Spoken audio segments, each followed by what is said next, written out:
पिछले चैप्टर में हम लोग क्या क्या जाने थे। ये कॉन्स्टिट्यूशन चैप्टर का पॉलिटी का पहला चैप्टर, क्लास 11th कॉन्स्टिट्यूशन पहला चैप्टर है, जिसका ये पार्ट 2 है।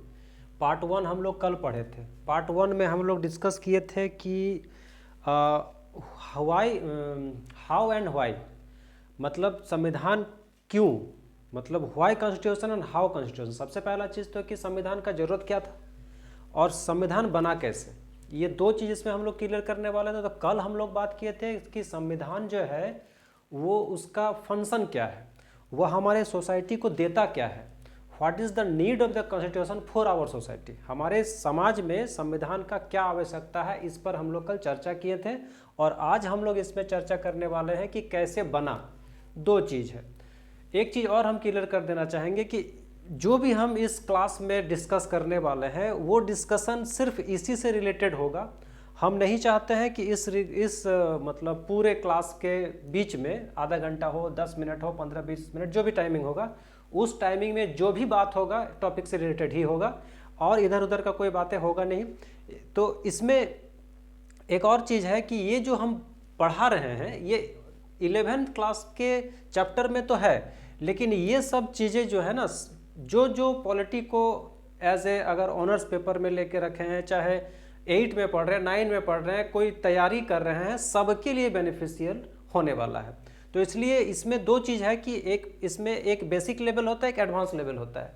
तो ये जो हम लोग अभी पढ़ रहे हैं ये एक बेसिक लेवल का क्लास है। इसके बाद जो होगा वो एक एडवांस लेवल का होगा। Advance level in the sense कि जो आपका कंपटीशन का एग्जाम में पूछा जाता है, वो मतलब एग्जाम के पॉइंट ऑफ व्यू से जो क्लास होगा वो इसका एडवांस वर्जन होगा। अब ये बेसिक वर्जन है और एडवांस वर्जन को समझने के लिए बेसिक वर्जन हमें समझना पहले ज़्यादा ज़रूरत है। तो आइए हम लोग क्लास में सबसे पहले चर्चा करते हैं कि कॉन्स्टिट्यूशन जो ज़रूरत क्यों था, ये तो हम लोग को समझ में आ गया कि बना कैसे, बनने का जो प्रोसेस है वो इसमें डिस्कस करेंगे। Composition of the constitution assembly, सबसे पहले हम लोग को कल हम लोग चर्चा किए थे कि कॉन्स्टिट्यूशन बनाने से पहले एक असेंबली का निर्माण हुआ था, एक सभा का गठन हुआ था। उस सभा में कुछ लोग उसमें जुड़े थे और वो कैसे जुड़े थे, एक रफ प्रोपोर्शन में जुड़े थे, मतलब 1 to 1 लाख, 1 to 10 लाख, इस प्रोपोर्शन में जुड़े थे। मतलब अलग अलग समुदाय, अलग अलग कम्युनिटी, अलग अलग धर्म, अलग अलग जाति वर्ग के लोगों को इसमें जगह मिला था, ताकि वो अपने पक्ष में बात कर सके और किसी के साथ भी कुछ भी मतलब पार्शलिटी ना हो। इस चीज़ का खास ध्यान रखा गया था। अब यहाँ पर एक और जो है कन्फ्लिक्ट आ जाता है। कन्फ्लिक्ट क्या आता है कि सब कुछ सही चल रहा है, ठीक है, सभी लोग लगभग 299 मेंबर्स इलेक्टेड हुए थे फर्स्ट में जब असेंबली का गठन हुआ था। लेकिन बाद में क्या हो जाता है कि कॉन्सिक्वेंसेस ऑफ पार्टीशन प्लान, अब तभी एक और चीज़ आ जाता है पार्टीशन हमारे देश में। और वो पार्टीशन प्लान कब आता है, 3 जून 1947 और 14 अगस्त हमारा देश विभाजन हो जाता है। एक कंट्री बनता है पाकिस्तान और एक कंट्री बनता है इंडिया। लेकिन उसके पहले जितने भी नेता लोग थे, चाहे वो पाकिस्तान का सपोर्टर हो जो मुस्लिम लीग कर रहे थे, और हमारा जो इंडिया का सपोर्टर थे जो कि कांग्रेस थे, अब कांग्रेस और मुस्लिम लोग दोनों हो जाते हैं अलग अलग। कुछ मुस्लिम लीग को जो लीड कर रहे थे वो थे जिन्ना, ठीक है। अब ये जिन्ना का जो ग्रुप है वो जो है इस असेंबली से हट जाते हैं। अब बचते हैं मात्र 284 मेंबर्स। आगे क्या होता है कि some members removed as they become the representative of the Pakistan a new country formed. अब जो लोग सब एक साथ काम कर रहे थे, अब वो लोग किसका रिप्रेजेंटेटिव हो गए हैं, एक अलग कंट्री का रिप्रेजेंटेटिव हो जा रहे हैं जिसका नाम पाकिस्तान है।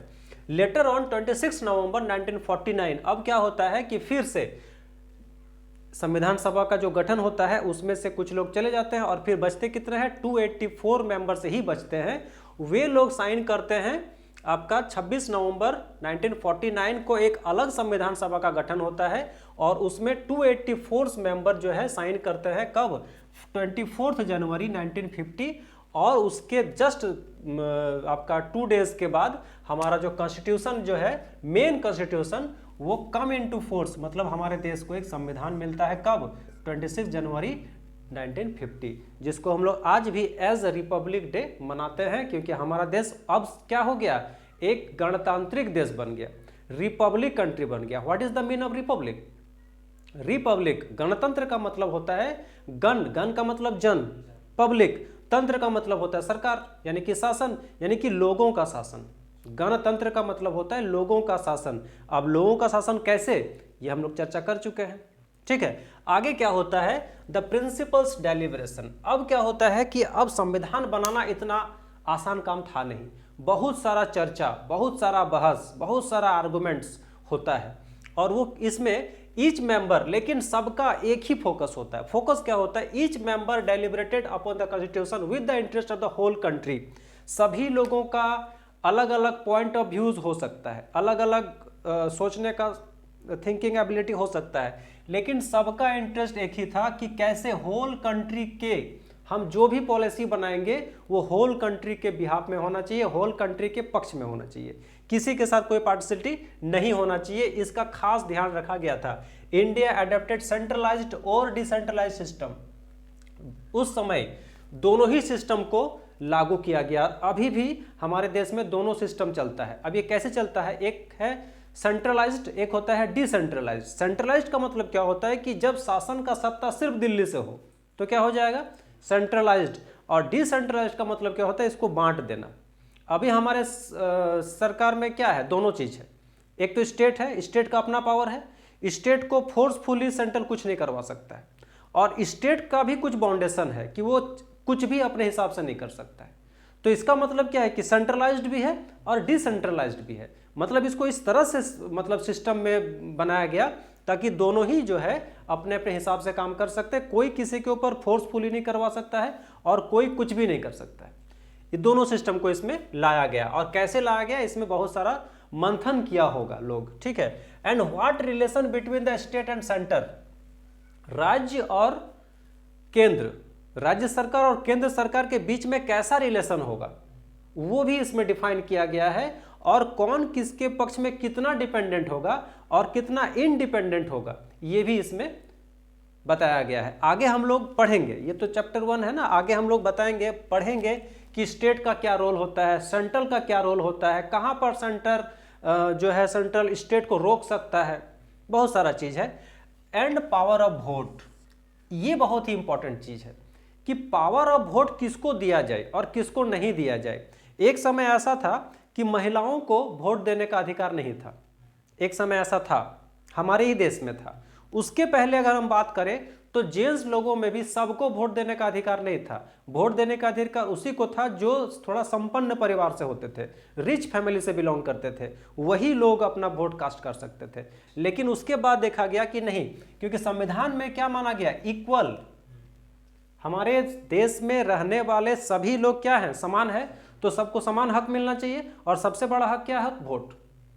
और ये हो गया यूनिवर्सल सिस्टम ऑफ वोट, मतलब सबको वोट। लेकिन अब क्या बच्चा ही वोट देगा, बच्चा को तो पता ही नहीं कोई कौन सरकार बनाएगा, इसलिए एक एज डिसाइड हुआ, और ये एज हुआ 18+।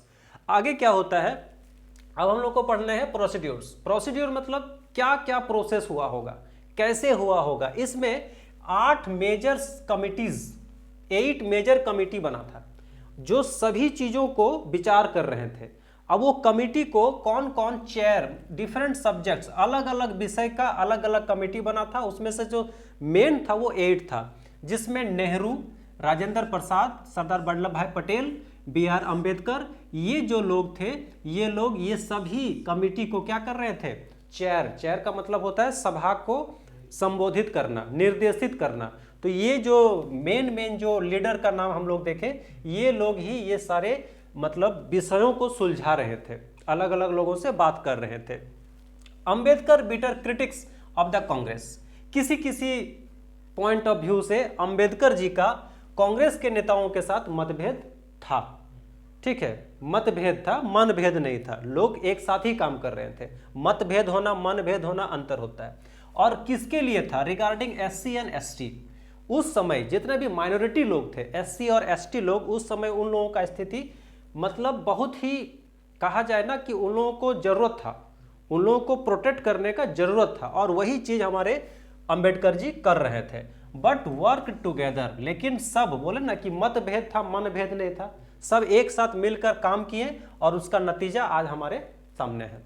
The assembly met for 166 days, ये जो है ना क्वेश्चन बन जाता है, 166 days and 2 years and 11 months, कितने दिन वो लोग मिले, कितना मीटिंग्स हुआ, तो 166 मीटिंग्स हुआ, 166 डेज में 166 मीटिंग्स हुआ। और ये 166 कितने सालों में कंप्लीट हुआ, ये हुआ आपका 2 years and 11 months, मतलब 3 years ही मान सकते हैं, 1 महीना कम। यहां तक बातें समझ में आ रहा है। उसके बाद है inheritance of the national movement. हमारा जो संविधान है उस संविधान में बहुत सारे चीजों को जोड़ा गया, क्या देख के, हमारा जो नेशनल मूवमेंट था, जो हमारा भारतीय स्वतंत्रता संग्राम जो हो रहा था, उसमें जो भी चीज लोग एक्सपीरियंस किए, उस एक्सपीरियंस को हमारा संविधान में ऐड किया गया कि लोगों को अब क्या क्या मिलना चाहिए ताकि आगे जाकर इस तरह का सिचुएशन नेक्स्ट कभी ना हो। उसके लिए the principles were introduced during the struggle of the freedom, कि हमारा देश में जो जो समस्या लोग झेला, ठीक है, जो देश झेला, देश के लोग झेले, वो सब चीज आगे ना हो, इसका खास ध्यान रखा। और साथ ही the shape should relevant to the making of the constitution. तो हमारा जो संविधान होगा उसका जो शेप होगा, जो आकार होगा, वो इस तरह से रिलेवेंट होगा जहां पर सभी को एक ऐसा फ्रीडम मिले, सरकार को फ्रीडम मिले, सरकार को पावर मिले, ताकि और कोई भी देश, कोई भी आके ऐसे ही कब्जा ना कर सके। इसके लिए हमारे देश को क्या करना होगा, ताकतवर करना होगा। ताकत कैसे आएगा, इसके लिए कुछ फंडामेंटल दिया गया। फंडामेंटल हम लोग आगे जाकर पढ़ेंगे। फंडामेंटल क्या था, इक्वलिटी, समानता, लिबर्टी, स्वतंत्रता, डेमोक्रेसी, लोकतांत्रिक, सोवर्निटी, अपना शासन, अपना खुद का शासन, सोवर्निटी का मतलब होता है स्वशासन, एंड कॉस्मोपॉलिटन। कॉस्मोपॉलिटन का मतलब वैश्विक मत, मतलब हम जो चीज कर रहे हैं ऐसा नहीं कि हम अपने हिसाब से कर रहे हैं, जो भी चीज कर रहे हैं उसमें सबका मत है, इसको बोलते हैं cosmopolitan. And identity given by the Nehru. और ये सब यानी कि equality, liberty, democracy, sovereignty, cosmopolitan, ये सब आइडिया देने वाले कौन थे, ये सब आइडिया देने वाले थे हमारे पंडित जवाहरलाल नेहरू। और ये उन विचार कब दिए थे, 1946 में दिए थे, जो बाद में हमारे कॉन्स्टिट्यूशन में उसको जगह मिल गया।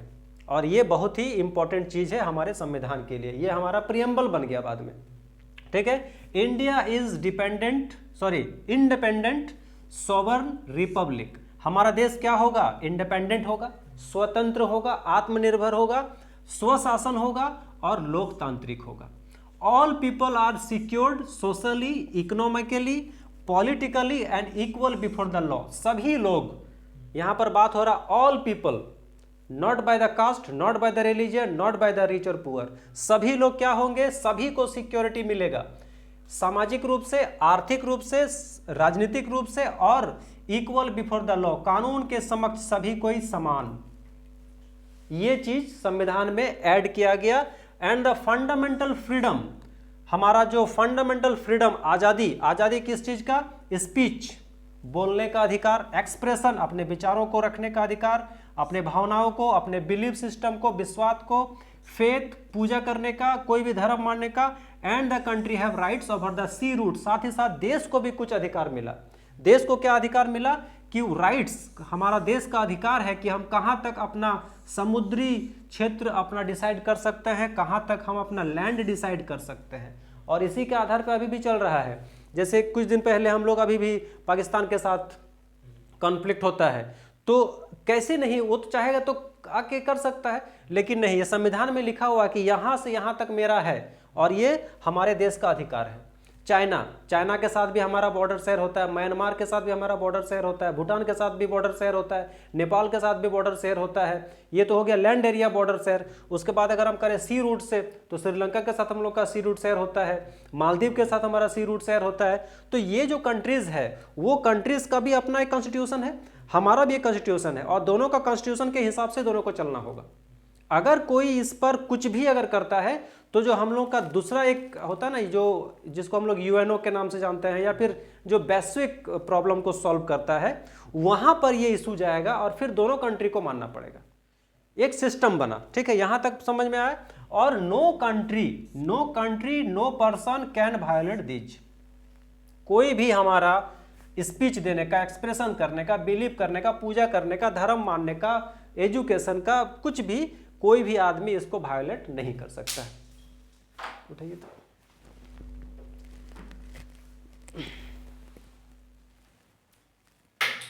वही रखिए। आगे देखिए, अब क्या होता है इंस्टीट्यूशनल अरेंजमेंट। अब ये इंस्टीट्यूशनल अरेंजमेंट क्या है, कौन सा इंस्टीट्यूशन का बात हो रहा है। अभी हम लोग पढ़ते हैं इंस्टीट्यूशन का मतलब कॉलेज, संस्था, लेकिन नहीं, हमारे देश में कुछ इंस्टीट्यूशनल हैं जो संस्था हम लोग बोलते हैं, और वो संस्था है आपका लेजिस्लेचर, एग्जीक्यूटिव और जुडिशियरी।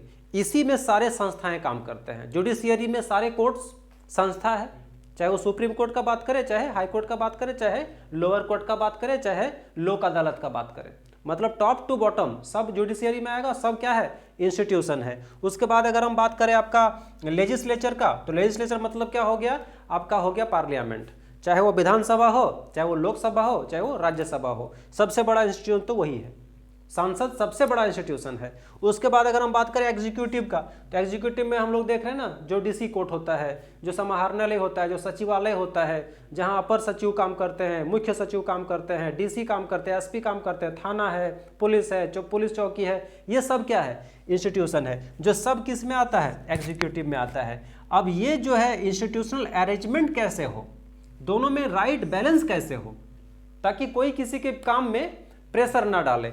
और ये चीज the legislature, the executive and the judiciary form A federal arrangement. Federal arrangement का मतलब क्या होता है कि सभी को अपना अपना वर्क मिला है, अपना अपना पावर मिला है, कोई किसी का पावर को ट्रेसपास नहीं कर सकता है, कोई किसी को प्रेशर नहीं दे सकता है। इसी को बोलते हैं फेडरल सिस्टम। और ये फेडरल सिस्टम हम लोग का सरकार भी चलता है, जैसे राज्य सरकार, केंद्र सरकार, केंद्र सरकार का अपना रूल है, राज्य सरकार का अपना रूल है, राज्य सरकार अपने हिसाब से चला रहा है, तो इसको क्या बोलते हैं फेडरल सिस्टम। तो ये फेडरल सिस्टम यहाँ भी है। And the relation between the state and the centre and function of each, function of each, state का भी फंक्शन फिक्स है और सेंटर का भी फंक्शन फिक्स है, कोई किसी को कुछ भी जबरदस्ती नहीं करवा सकता। ये कॉन्स्टिट्यूशन हमको पहले से बता दिया है और ये रिटन है। उसके बाद हम लोग को पढ़ना है कि provision adapted from the constitution of different countries, अलग अलग देशों से क्या क्या लिया गया है। तो सबसे पहले अगर हम बात करें ब्रिटिश से लिया गया है पार्लियामेंट्री सिस्टम, जो लोकसभा होगा, राज्यसभा होगा। उसके बाद रूल ऑफ लॉ, सभी चीज कानून के हिसाब से होगा, और जो डिफरेंट इंस्टीट्यूशन है हमारे देश में वो सब। अगर हम बात करें आयरिश से, तो आयरिश से क्या लिया गया है directive principle of the state.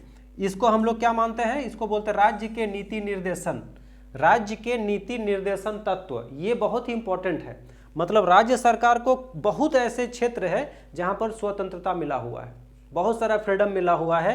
ये है हमारा आयरिश से लिया हुआ। यूएस से लिया है fundamental rights, fundamental rights, fundamental duties, ये सब लिया गया है यूएस से।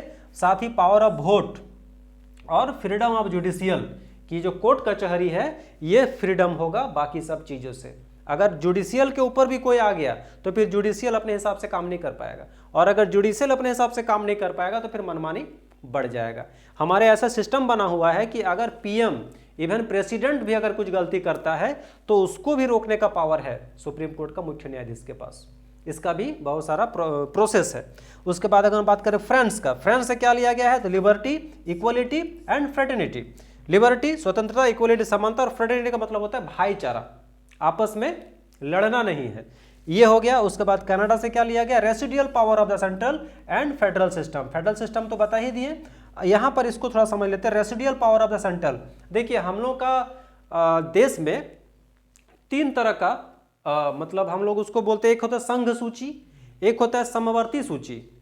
कुछ ऐसे चीजें हैं जो सेंट्रल डिसाइड करेगा, जैसे कि education, international affairs, import export, ये सब किसका ड्यूटी है सेंट्रल का है।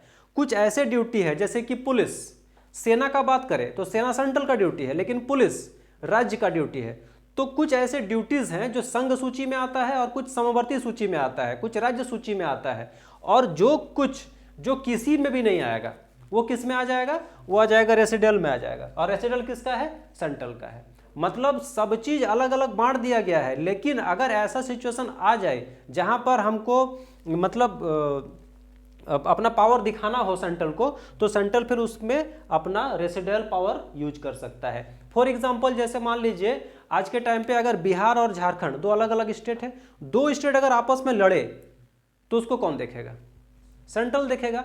फिर राज्य सरकार का अपना पावर है, बोलेंगे कि राज्य सरकार का अपना पावर है, कुछ भी कर सकता है, नहीं कर सकता है। तो इसको इस तरह से बांटा गया है ना, यही है हमारा कनाडा से लिया हुआ है कि किसी भी स्थिति में लड़ाई नहीं होगा। मतलब सब चीज का एक सिस्टम बना के हमारा संविधान हमको दे दिया है।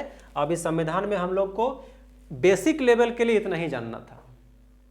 अब आगे का चैप्टर में हम लोग इसका जो भी इसमें हम लोग पढ़े हैं, जैसे प्रेसिडेंट का पावर, राष्ट्रपति का पावर, जो इंस्टीट्यूट है, जैसे कि आपका जुडिशियरी क्या होता है, उसका कैसे सारा सिस्टम जो है, फंडामेंटल राइट क्या है, फंडामेंटल ड्यूटी के अलग अलग लेसन में हम लोग आगे उसका चर्चा करेंगे।